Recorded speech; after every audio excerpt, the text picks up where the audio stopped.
amores do primeiro ano, como é que vocês estão por aí do outro lado da nossa telinha, hein? Tá tudo bem?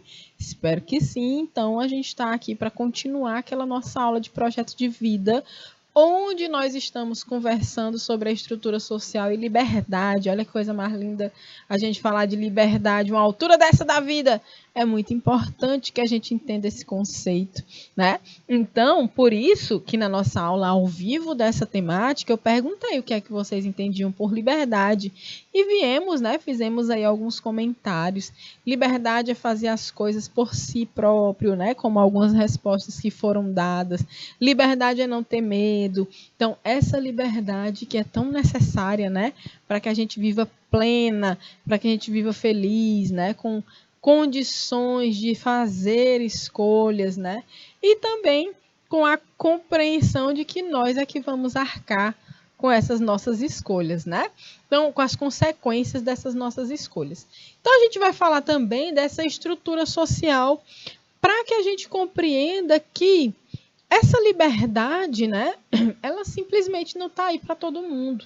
Infelizmente, né?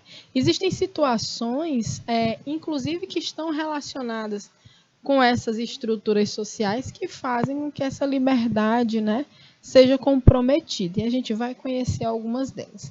Então, a gente está na nossa aula, né, de projeto de vida, comigo, professora Amanda, e o nosso conteúdo é estrutura social e liberdade individual. A gente está fazendo a continuação da nossa aula gravada, não, da nossa aula ao vivo. Gravada é essa aqui, minha gente. Presta atenção, professora, né? Então, a gente falou de identidade, né? A gente falou de novo dessa participação da gente em grupos sociais. E aí eu perguntei se vocês participavam, né? Se vocês colocariam alguns dos grupos sociais que vocês participam. Vieram grupos como família, como o grupo dos esportes, né? O grupo da escola, dos amigos, o grupo da igreja, o grupo que participa ali das ritualísticas religiosas, enfim. Esses grupos, né, que a gente procura, alguns, né, outros a gente diz que nem escolhe, que é a família. E dizem que os amigos é a família que a gente escolhe, que a família é a família mesmo, mas os amigos são a família que nós escolhemos. Massa isso também, né? Então a gente conversou muito sobre isso e o nosso bate-papo segue mostrando, né, a partir dessa identidade, dessa participação de grupos sociais, a gente tem aqui alguns dos elementos, né, ou mesmo fatores pelos quais se constrói a identidade pessoal, certo? Como é que a gente vai construindo essa compreensão de quem somos, do que somos? Primeiro, os grupos de pertencimento, né? Que grupos são esses? A gente está falando disso desde a aula ao vivo. Família, amigos, vizinhança, né? Ou comunidade. A gente pode compreender, a gente pode colocar, por exemplo, qual é a etnia, né? Existem grupos formados por pessoas de uma mesma etnia, por pessoas de mesma herança cultural, etnias, né? E por aí vai. E esses grupos de pertencimento são eles que vão definir nossas crenças e nossos valores, né? Então, eles têm a questão da cultura mesmo, assim, do que somos de uma forma mais profunda, tá? Aí vem o sistema educacional, ou seja, a escola, seja ela como for, né? Então, é nesse sistema educação onde a gente vai oferecer determinados conteúdos que vão também participar dessa moldagem, desse feitio, né, da nossa identidade. A gente ainda tem a própria cultura em si e o sistema social, né? Então, através deles, interiorizamos determinados costumes e também determinadas normas, né? Então, há os costumes sociais, né, que fazem parte de uma cultura. Por exemplo, aqui é uma coisa linda e maravilhosa, é comer cuscuz. É quase que obrigatório. É um costume, é cultural. Inclusive, hoje mesmo eu vi que estava rolando uma votação, uma premiação, para ver qual era o melhor cuscuz. E o do Piauí ganhou. Toma, porque realmente eu nunca vi fazer. No Ceará o cuscuz parece uma farofinha, é muito bom também. Mas desculpe, meus amores, eu prefiro um pouco mais o do Piauí, que é aquela coisa mais afetiva, né? Que é assim que a gente comia na casa da nossa família. Então, assim, você comer de um jeito diferente não tem essa liga, né? Ou talvez seja por isso, porque é gostoso do mesmo jeito. No Maranhão, morei no Maranhão, meu Deus do céu, eu sofria, porque lá o povo come pouquíssimo cuscuz. Eu, gente, como assim você não come cuscuz todo dia, não? Porque aqui a gente come todo dia cuscuz. Quando não é no café da manhã, de noite, eu vou vontade de comer um cuscuz com um cafezinho, ó. Só para dar aqui uma migué nas 6 horas da tarde, 5 e pouco, né? Daquela horazinha que a gente quer, né? Dar aquela calibrada ali no fim do dia. Aí o cuscuz super cai bem.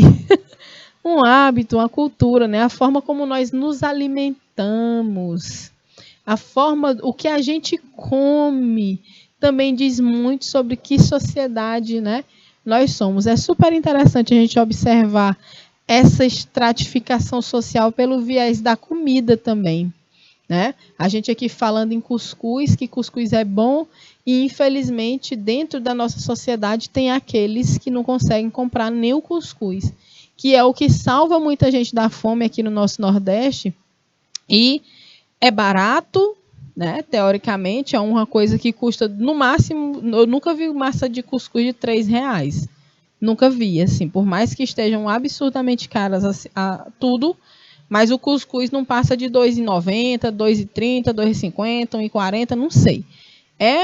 E rende, e enche, e dá sustância, e nutre. Então, um salve para o cuscuz, meus amores. Isso é comida da nossa gente, isso é herança cultural nossa, né? Então, a gente tem também que compreender que a sociedade ela se baseia também nesses traços culturais, que às vezes está no prato da gente e a gente nem se ligou, né? Então, a gente até aprende algumas coisas. No dia lá dos povos, né? Dos índios. No dia do índio. No dia do índio a gente vai fazer o quê? Se pintar na escola, né? Fazer um cocazinho de papel com a peninha. E a questão é muito maior, né? Nosso contato, os nossos distanciamentos desses povos, né? A gente tem, culturalmente, por conta da colonização, que eu sempre falo aqui, um distanciamento muito grande dos povos indígenas. Nós somos um país que tinha etnias gigantes, línguas, idiomas de troncos linguísticos diversos, né? E a gente mal conhece. A gente mal conhece a cultura, a gente mal reconhece a diversidade desses povos, né? A gente mal compreende que é tudo índio. Não, não é tudo índio. Primeiro que nem índio se fala mais. A gente fala indígena, ou povo originário, né? A gente não fala tribo, a gente fala aldeia, comunidade, não sei. Eles é que dizem como é que a gente tem que dizer. Tá certo? Então a gente tem um distanciamento também cultural desses povos. E a gente mesmo assim tem várias heranças. Tá na nossa comida, no nosso modo de fazer, no nosso modo de falar. O que é cultural do piauiense, do nordestino? Deu um vacilo bem aqui, para você ver se uma pessoa não vai fazer.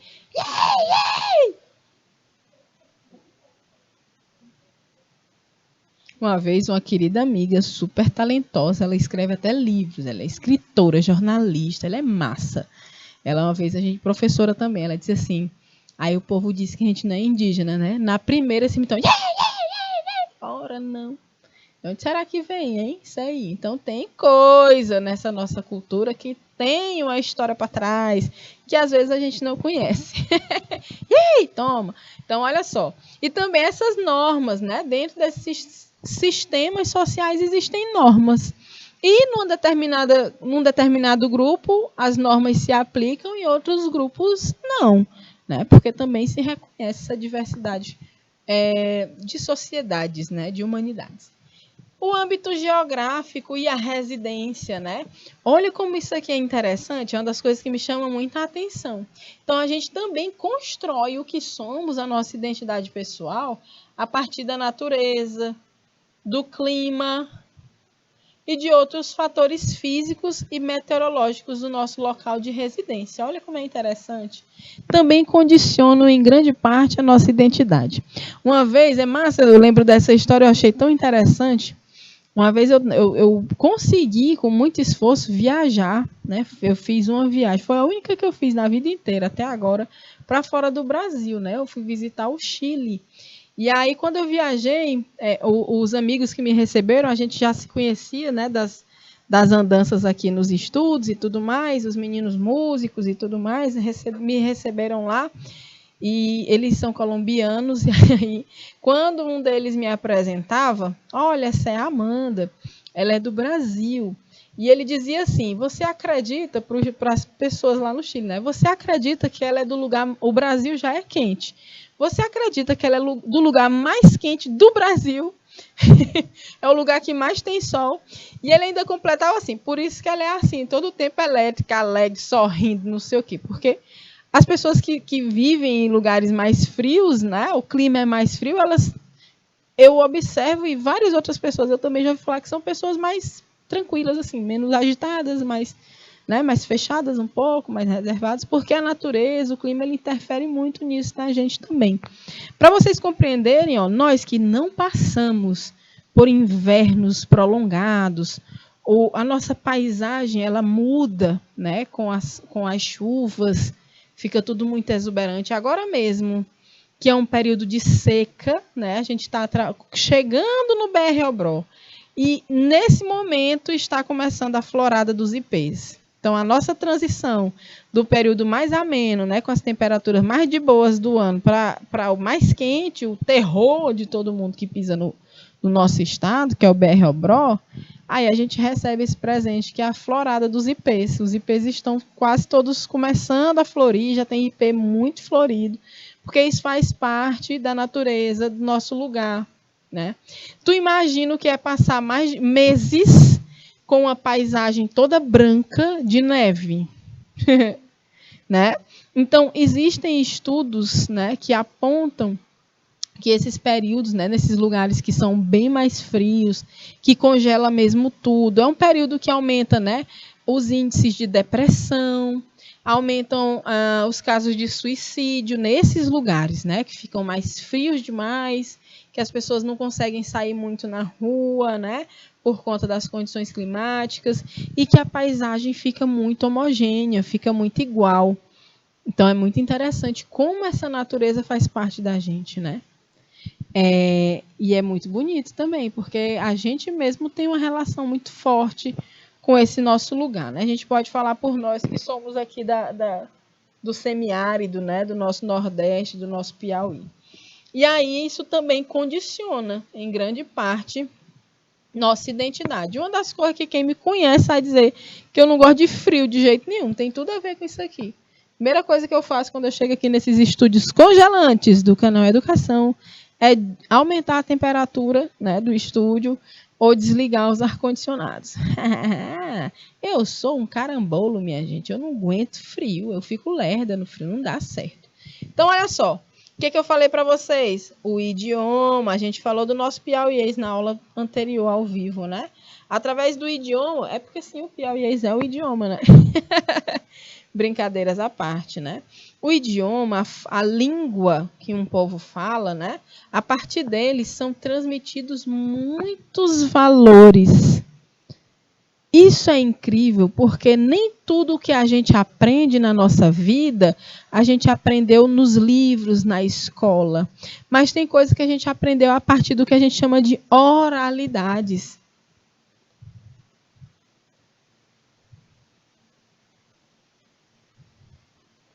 Da fala das pessoas mais velhas da nossa família, da fala das pessoas que inspiram a gente, né? Então, isso é muito massa, porque é uma cultura de transmitir as informações acerca dos fazeres, né, dos saberes dos nossos povos, a partir do que se fala. E quando você ataca a língua, o idioma de um certo grupo, você ali está atacando fortemente a sua identidade. né? Então, a gente observa, por exemplo, que na nossa sociedade contemporânea, a gente tem a utilização de muitas palavras em inglês. A gente quase que não consegue mais pegar um termo que não esteja ali, né, com a presença de uma palavra em inglês. Tá?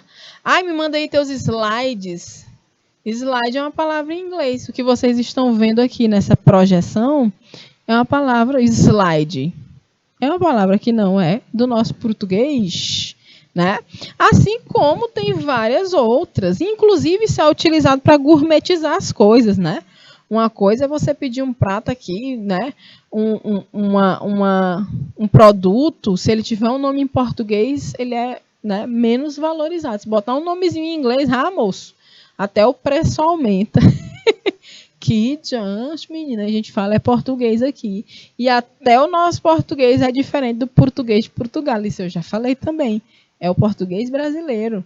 Então, a partir desse nosso idioma, dessa nossa língua, a gente transmite esses valores, né? A gente passa adiante. Então, as crenças, os costumes próprios do grupo linguístico a que a gente pertence.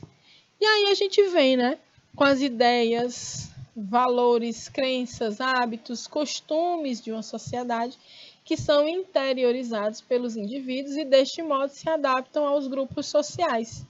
Esse processo de, grava bem esse nome, socialização, é o que humaniza ou civiliza o ser humano. A gente só é humanizado, civilizado, quando a gente faz essa interação, né?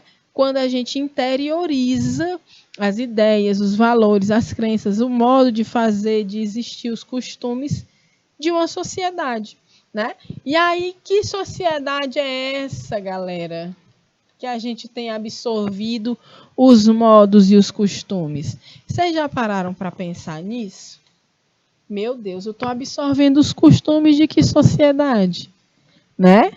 Então, é como eu falei na aula anterior, na nossa aula ao vivo. A gente, inclusive, tem perdido um pouco dessa nossa identidade porque a gente tem reproduzido, internalizado, interiorizado costumes, até a própria forma de falar de sociedades um pouco mais distantes da nossa.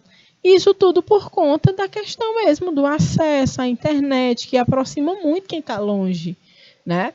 Quem está de longe faz um conteúdo em Taiwan e a gente assiste aqui no mesmo dia que ele fez, ao vivo. Tá vendo aqui no mesmo momento, no mesmo minuto. Não é verdade? Então tem aí o YouTube, tem aí as redes sociais, e antes já existiam todos esses processos, né, que a internet possibilitou. Então a gente vai socializando, a gente vai internalizando, né, esse grupo de coisas, de situações, de experiências e os costumes dessa sociedade. E às vezes a gente consegue até, é disso que eu estou falando, a gente até consegue experimentar, né, tudo isso de outras sociedades com a globalização. Não é verdade? Então, se eu quiser, por exemplo, hoje, eu falo muito em comida, né? Como é que pode? Porque eu gosto. Se eu quiser chegar hoje e falar assim, menino, estou com vontade de comer uma comida japonesa, um sushi. Aí você vai e pede um sushi e come um sushi. Agora, meu amor, como eu já falei, o negócio é o seguinte, entrou no Brasil, a gente melhora, porque eu já vi sushi de carneiro, de carne de bode. Rapaz, rapaz, olhe se um japonês te pega, menino, ia dar uma confusão muito grande. Olha um absurdo, meu, um sushi de carne. Não, eu falei, agora vem aqui perder o. Agora a NASA vem. Agora a NASA vem estudar, porque não pode, gente. Um sushi feito lá com salmão, camarão, atum, o cara meteu a carne de sol, carne de bode, um queijão coalho. Caraca, meu irmão, ele fez um PFzinho. No sushi era um PFzinho desse tamanho. Lá no meu Insta, pessoal, tem uma foto que eu fiz um sushi nordestino. Eu enrolei um beiju com ovo dentro, cortei igual o sushi e peguei assim com um hashizinho que tinha lá em casa, só para tirar a onda mesmo, né? E eu, meu Deus do céu, olha como a gente vai modificando as coisas, né? Pizza, essa é maravilhosa. Pizza aqui, eu já vi pizza de feijoada. Bem aqui em Teresina tem um lugar ótimo que tem pastel de panelada. Caraca, é muita criatividade, né, que a gente tem. Então a gente vai experimentando das outras culturas. Olha, se eu quiser comer um fast food, olha que massa, fast food, comida rápida, feito na hora ali, passou na chapa, tá pronto, rapidão, isso é a cara dos Estados Unidos.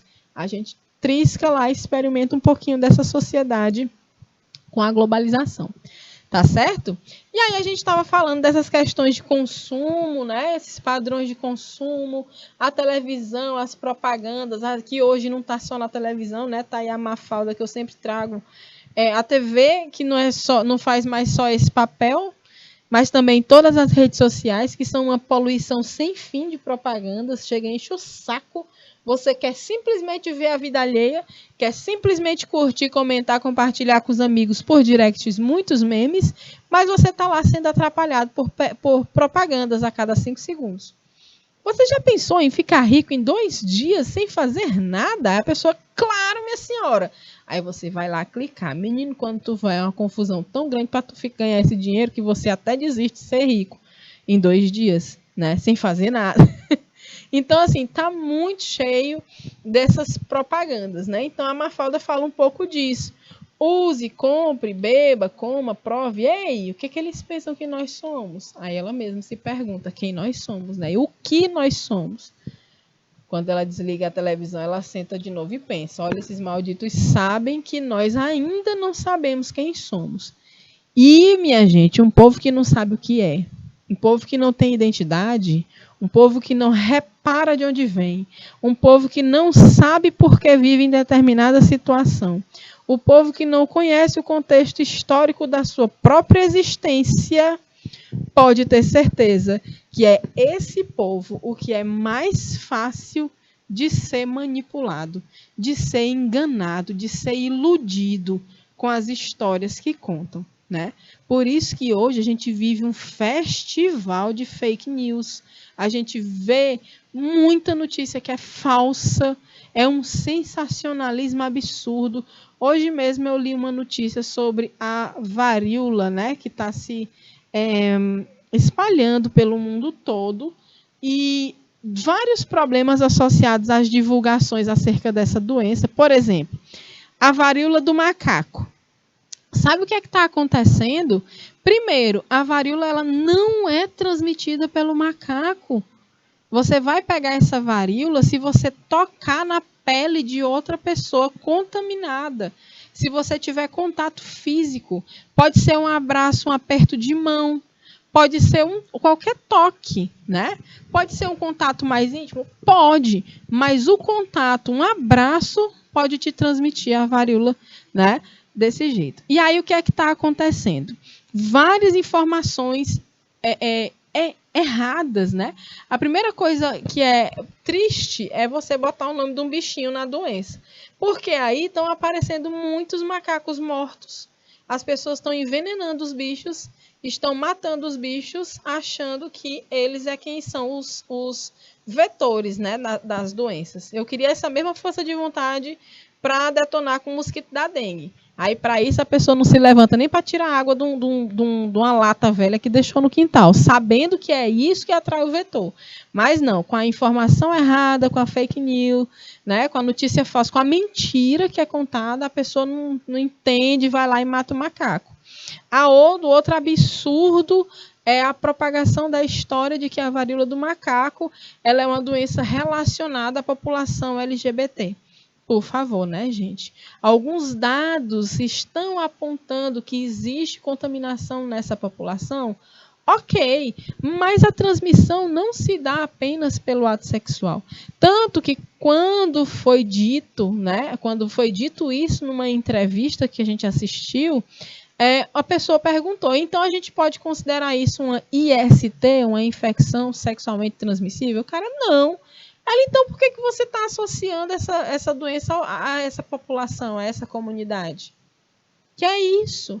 Então, vai começar a acontecer, sabe o que de novo? A mesma coisa que aconteceu na década de 80, quando a AIDS veio à tona. Porque eles diziam que a AIDS era doença de quem era gay. né, de quem era dessa comunidade. E não é bem assim. A gente sabe que o público, olha, existem índices alarmantes de contaminação por HIV, inclusive no nosso estado. A gente mal compreende esses dados. E não é doença de gay, não. Qualquer um de nós está suscetível a ser contaminado. Isso a gente já aprendeu. Vamos ter que reaprender, compreendendo as dinâmicas, né, que fazem com que se transmita essa varíola dos macacos. Varíola do macaco que nada, né? Varíola das pessoas. Os macacos não têm a ver, não estão transmitindo essa doença, não. Aproveitando aqui para dar essa informação para vocês, tá? Informação que a gente precisa observar. E aí, ó, falando nessa confusão toda, em fake news, falando em mentiras, né? Falando em rede social, falando em consumo, a gente até já pode imaginar, né? Como de acha essa sociedade que a gente vive. E aí eu quero perguntar para vocês, porque essas realidades que eu estou falando aqui, às vezes nem é a galera que está assistindo a gente aqui. Não, professora, eu nunca nem ouvi falar de fake news. Aqui onde a gente mora, a gente não conhece isso, não. A gente está aqui fazendo outras atividades que não tem contato com isso. Estão entendendo? Então, como é a sociedade que você vive? Você vive onde? Qual é a cidade? Como é que é a tua turma do teu bairro? Eu tenho alunos aqui que assistem aula, por exemplo. Eu já me comuniquei de uma forma muito legal na disciplina de projeto de vida com alunos e alunas que estavam assistindo a nossa aula de um quilombo. Olha só que massa, né? Estavam no quilombo. Não, professora, eu estou no quilombo tal, eu esqueci o nome.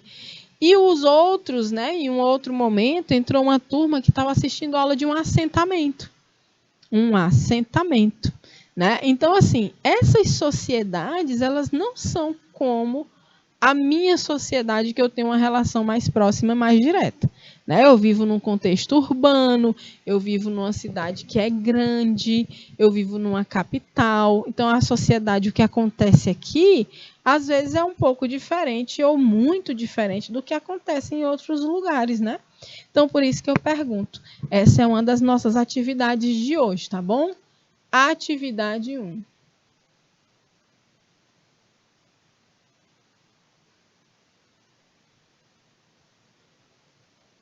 Responda isso aqui, ó.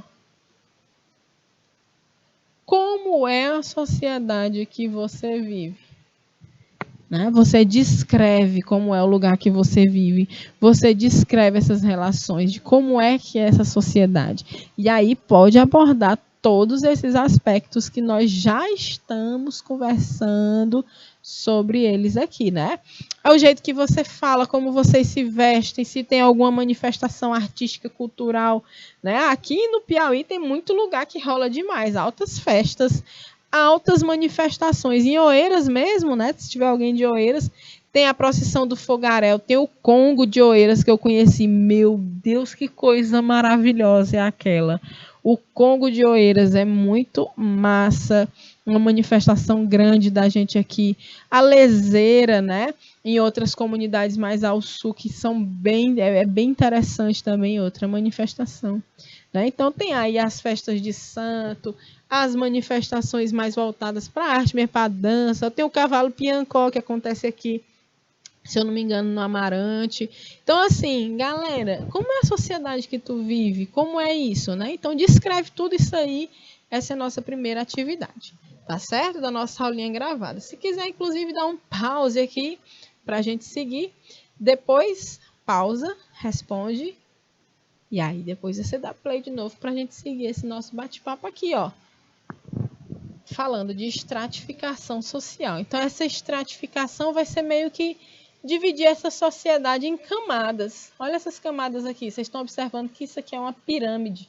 Essa pirâmide, ela vai indicar que nessa base aqui, ó, existe uma quantidade maior de determinada situação e ela vai diminuindo aqui a quantidade de pessoas, né, nessas situações. Então, olha só, observando o que está sendo chamado de hierarquia. Aqui nessa pirâmide, a gente vai observar que nos estratos sociais mais baixos, eu tenho uma quantidade maior de pessoas, de indivíduos.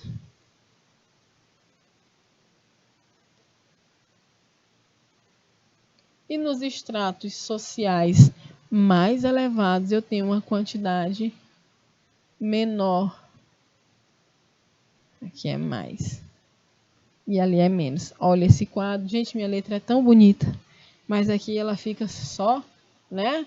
Vamos lá tentar de novo. Bonita não, minha letra é legível, vamos dizer assim. A pessoa se acha, né? Minha letra é legível. Então, olha só, nesses estratos mais elevados, aqui, ó, tem uma quantidade muito menor de indivíduos. Então, por que que isso acontece? A primeira coisa que a gente tem que se perguntar na vida é por que, menino?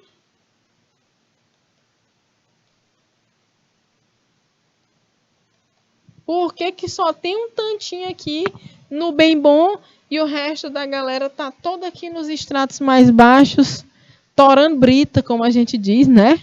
Se arrebentando, se acabando de trabalhar sem perspectiva de melhoria. Que é isso? Por que que tá rolando isso? Né? Então, existem essas estratificações nas mais variadas sociedades que vocês possam imaginar. Há um tempo atrás, passou uma novela, eu não sei se ela até foi já, se ela já passou, foi de novo. Eu sei que mostrava uma galera lá da Índia, né? E na Índia, essa estratificação social ela é bem séria. E quem é daqui, ó, não passa para cá de jeito nenhum. Esse acesso, bem que esse trânsito entre as estratificações sociais, que a gente vai chamar lá de castas, ela não acontece. Você nasceu de uma casta, você vai ficar lá e pronto, né? Aqui no Brasil, não. No Brasil, a gente ainda tem a possibilidade, né, de nascer aqui, ó, nesses estratos mais baixos, né, e conseguir ascender. Por exemplo, você nasceu ali filho, né, de uma pessoa que era empregada doméstica, que a gente sabe que as condições, né, geralmente são mais precárias, já tem menos uma quantidade menor de dinheiro, né, de sustento para a família já é mais difícil. Mas essa filha ou esse filho consegue acessar uma universidade e consegue continuar com seus estudos e consegue mudar um pouco a sua vida e a vida da sua família. Então, você não vai chegar aqui direto, não. É raro, viu? Mas você dá uma ascensãozinha, você sobe um pouquinho nessa estratificação. Da mesma forma, tá o cara ou a gata aqui, riquíssimos, queridos, finos. Aí, num vacilo que é dado, eles perdem a fortuna ou parte dela. E aí eles vão descendo, né? Nesses estratos sociais, tá certo? Então, a gente tem essa possibilidade de se movimentar dentro dessa estratificação no nosso país, porque nós não temos o sistema de castas, né? A gente tem essa estratificação mesmo que está muito relacionada com a condição econômica das pessoas, né? E a gente consegue, sim, a gente tem essa possibilidade, né? Que a gente consegue, mas que é possível ascender, né? Subir nessa estratificação ou descer também é válido. Então, essa mobilização é bem interessante. Aí, só para a gente exemplificar, né? Alguns tipos de estratificação social. A econômica é uma delas, que é justamente essa que eu estava falando agora. Ela é definida pela posse de bens materiais, fazendo com que haja pessoas ricas e pobres e em situação intermediária. Dentro desse contexto aqui, dessa pirâmide, né? Quem é que vai ser rico aqui? São os que estão mais elevados. Uma quantidade menor de pessoas tem mais dinheiro. E uma grande quantidade de pessoas tem pouca grana. Passa perreio danado nesse Brasil, né? Então, isso é um tipo de estratificação social. Tá? Vai classificando as pessoas de acordo com os bens que ela possui. Essa é péssima, né? Então, a gente está vendo aí que existe, por exemplo, a estratificação política, que ela é estabelecida pela situação de mando na sociedade entre grupos que têm poder e grupos que não têm poder. Geralmente, os que têm poder oprimem, né, alguns grupos. Não é o caso de todos, né? Mas alguns oprimem, ou seja, passam por cima desses, não dão nem voz a esses que não têm algum tipo de poder, seja financeiro, econômico, né? Um poder político. E a estratificação profissional, né? Que ela vai ser baseada nos diferentes graus de importância atribuídos a cada profissional pela sociedade. Ou quer ver o que é estratificação profissional? É o respeito na sociedade que é dado a um professor e a um médico, né? Então, assim, historicamente, as profissões como médicos, advogados, né? Elas foram as profissões de quem tinha dinheiro, que os pais, né, tinham condições de mandar o filho para a Europa para estudar. Isso eu estou falando de um passado bem remoto, tá? Do nosso país, lá da época mesmo, quase que do Brasil colônia. E essa condição de mandar para fora e voltava médico, voltava advogado. Então, eram duas profissões muito, né, que até hoje tem um status, né, um status diferenciado. Quer dizer que o médico e o advogado, eles estudam mais que todos os outros? Meu amor, eu vou lhe dizer uma coisa. Se entre para dar aula para você ver, ninguém que é professor entra para dar aula sem estar ligado no que está dizendo, não. Diariamente a leitura, a pesquisa, estudo, a gente só pode amar muito, né? Não é querendo fazer comparações idiotas, né? Na verdade, a gente está... Eu estou só reproduzindo aqui algo que realmente tem um contexto histórico associado. Tá certo? A gente observa, inclusive, até hoje, quem são os estudantes, né, que conseguem chegar nas universidades públicas passando num curso de medicina, passando num curso, né, de direito, passando num curso de arquitetura. São pessoas que certamente tiveram um preparo ali mais profundo, né, que tiveram condições de experimentar, de ter o que a gente chama de capital cultural, né? São pessoas viajadas, são pessoas que compreendem, né? Que conseguem consumir, têm poder aquisitivo para consumir cultura, para consumir livro, para consumir várias coisas que vão botar eles um pouco adiante de outras pessoas que não têm a mesma condição. De quem estuda e trabalha, de quem estuda, trabalha, tem filho, de quem está ali tentando estudar e não consegue, de quem perdeu o ano porque precisou trabalhar, de quem nunca nem estudou porque era muito difícil o acesso e primeiro se come, né? Antes de tudo se mata a fome. A gente, antes de tudo, tem que comer. Antes de ser qualquer coisa, a gente tem que estar alimentado, tem que estar nutrido, né? Uma condição básica da nossa fisiologia, do nosso corpo, para ele se aguentar em pé. E hoje, até hoje, a gente tem gente que morre de fome, né? Isso é um horror. Então, assim, essa estratificação profissional, ela existe, né? Existe e ela é muito forte aqui no nosso país, onde a gente observa que dão graus de importância a determinados tipos, né, de profissões, e a outras não. Inclusive, eu não precisava nem ter feito a comparação professor médico, mas se a gente fizesse uma comparação qualquer uma com os garis, com os catadores de lixo, né? Que a gente às vezes passa, e são profissionais invisíveis aos nossos olhos, a gente passa, a gente nem viu, não deu bom dia, não deu boa tarde, nem deu boa noite, né? Então, quem é que está ocupando essas profissões na sociedade? Quem é que está conseguindo? Um dia, uns anos atrás, numa dessas crises, né, econômicas que dão no mundo e que tem impacto no nosso país, existia uma fila quilométrica para conseguir uma vaga de emprego como gari em São Paulo. Isso foi notícia em todos os jornais na época. Isso deve ter uns mais de 7 anos. E hoje, meu Deus, a gente deve estar numa situação até pior, né? É desmerecendo a profissão de gari? Claro que não. Definitivamente não. É uma comparação de que, de fato, as pessoas não é uma profissão que tem status, né? Você não vai ter como comparar, né? Infelizmente, porque é uma profissão ultra necessária, sobretudo nessa sociedade mal educada, que mal consegue botar o lixo no lugar certo e que os gestores mal conseguem pensar em lugares para ter lixeiros, para que o povo não jogue lixo no chão, né? Então, é cada vez mais necessário. Então, uma vez eu ouvi, para a gente finalizar a nossa aula, né, compreendendo esses tipos de estratificação social, uma vez a gente estava falando da situação, né, dos trabalhadores e trabalhadoras que são garis, que são pessoas que auxiliam na limpeza pública. E aí, uma pessoa que tem um pingo de juízo falou assim na nossa frente: olha, Eu jogo lixo no chão que é para dar trabalho para os garis, né? Senão eles vão ficar desempregados.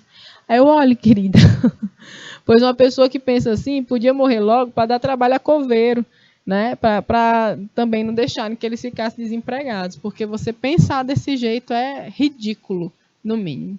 Tá certo, gente? Então a gente vê que existe essa estratificação, essa tendência, né, de se dividir essa nossa sociedade em grupos, né?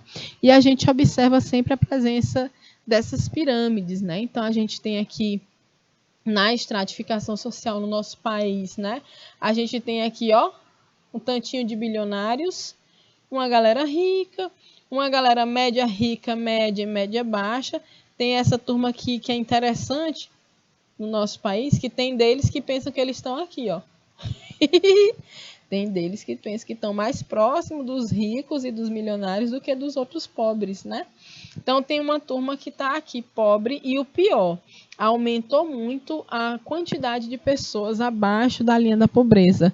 Aumentou muito a quantidade de pessoas, né, em situações miseráveis, né? Aumentou muito a quantidade de pessoas, né? E o nosso país volta para o mapa da fome, né, nesses últimos anos, o que é muito triste, tá certo, gente? Então, para finalizar de verdade, né, a gente vê aqui a questão da mobilidade social, que foi justamente o que conversamos, tá certo? Ficou uma atividade para vocês, a atividade é escrever sobre qual sociedade que você vive, ela está no meio da nossa aula, tem que assistir toda para encontrar a atividade, tá certo? Então, espero que tenham curtido. A gente se vê na próxima segunda-feira, ao vivo.